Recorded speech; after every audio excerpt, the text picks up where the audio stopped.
It is now the United States that is being accused of ratcheting up their provocation on the Korean Peninsula.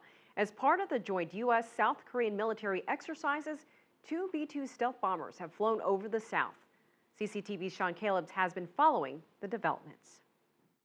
U.S. stealth B-2 bombers capable of carrying nuclear weapons soared over South Korea, the latest show of potential force from the United States in an ongoing high-stakes showdown of words and military muscle with the DPRK, or North Korea. The U.S. was asked if this is saber-rattling. American officials countering by saying their hand was forced by North Korea's young ruler, Kim Jong-un.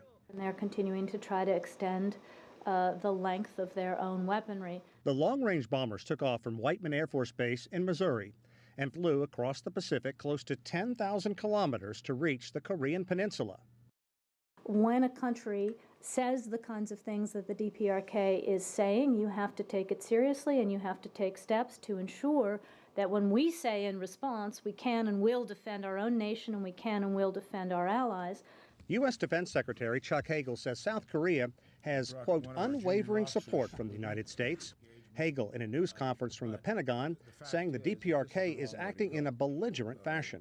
The action that he's taken and the actions they've taken and the words he's used is not going to project a more responsible, accountable relationship. Tension began ratcheting up at the start of the year when North Korea launched a long-range missile carrying a satellite into orbit.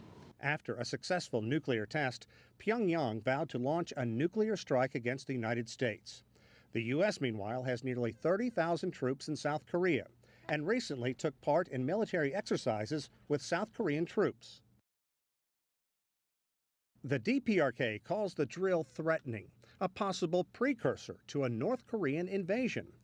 On the heels of the training, the DPRK severed the final military hotline with Seoul, saying, quote, under the situation where war may break out at any moment, there is no need to keep North-South military communications.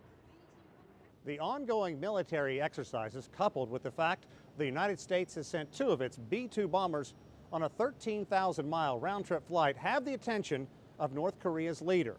Tonight, signing an order placing the country's military missiles on the highest state of readiness, apparently aimed at U.S. military bases in and around South Korea. Sean Callebs, CCTV in Washington.